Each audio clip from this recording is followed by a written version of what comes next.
This is the Quest 3, and it sucks dookie. Okay, let me rephrase. The stock accessories are dookie. I mean, what the frick is this head strap, bro? Is this a joke? And the stock facial interface is a sweat-soaking, uncomfortable, cheap piece of plastic. And can you answer this? Why does Meta not include a lens cover? Are they wanting people to destroy their $800 Australian dollar headset just by leaving it in the sun? Frick. Why? 1, 2, 3, enter the flow. Easy with the chrome to your dome. Cruising in my 6'4" rag top. I got a lot of juice, a lot of block. Now when I hit that switch, I'm bouncing. More. The Quest 3 has amazing hardware upgrades compared to its predecessor, the Quest 2. However, one of the big problems of the Quest 2 is that its stock accessories are dog water, and of course this carries over to the new Quest 3. Now, at the very least, the Quest 3 stock accessories are better, but that doesn't mean that they are good.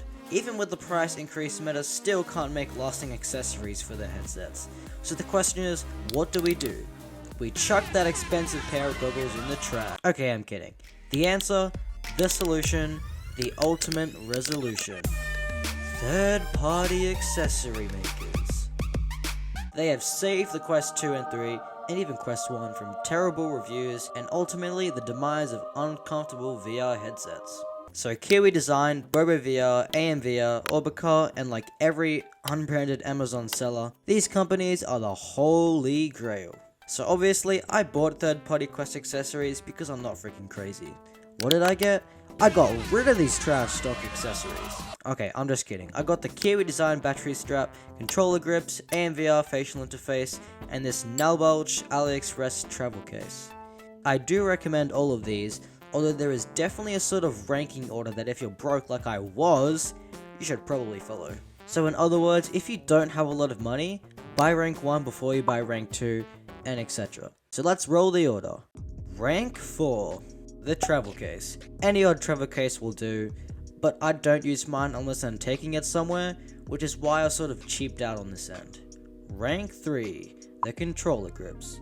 Very useful and I like them, but not 100% necessary to improve the Quest experience. Rank 2. This one could be controversial, but rank 2 is the AMVR facial interface. In my opinion, this one is pretty necessary. It definitely takes advantage of the Quest 3's slimmer profile, and definitely makes it better. Rank 1. The Kiwi battery strap. The Quest 3 battery is kinda ass, everyone should know this, and the stock strap is also ass. This solves both those things, giving extra battery, better comfort, and is pretty much a necessity that every Quest 3 owner should have.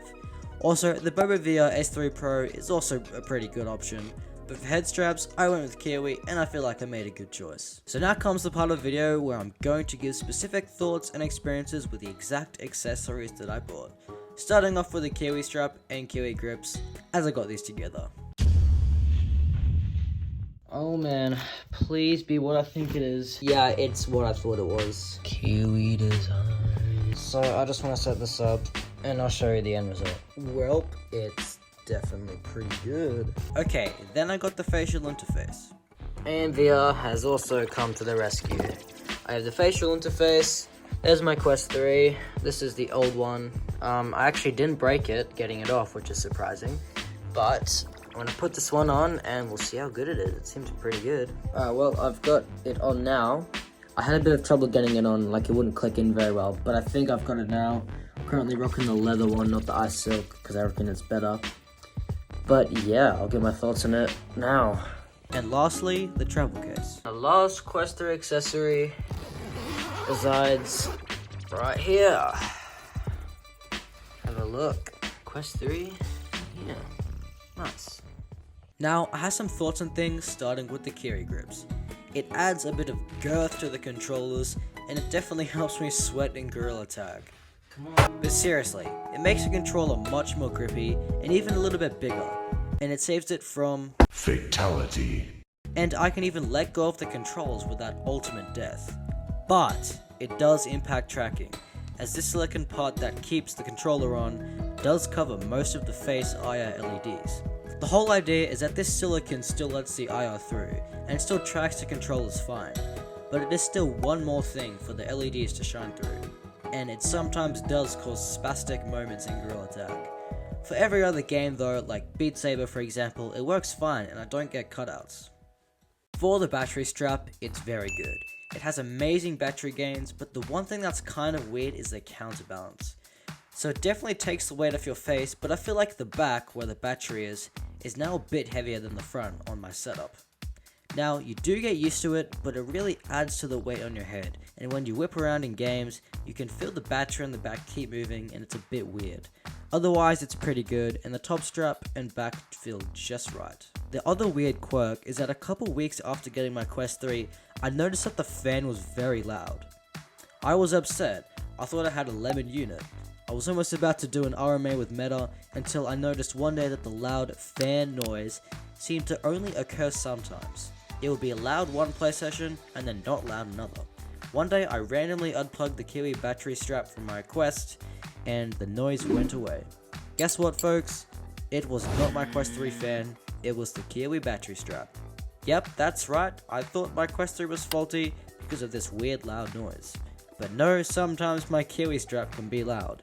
Sometimes unplugging and replugging fixes the issue, but yeah, some electronics in the Kiwi strap make it charge really loud.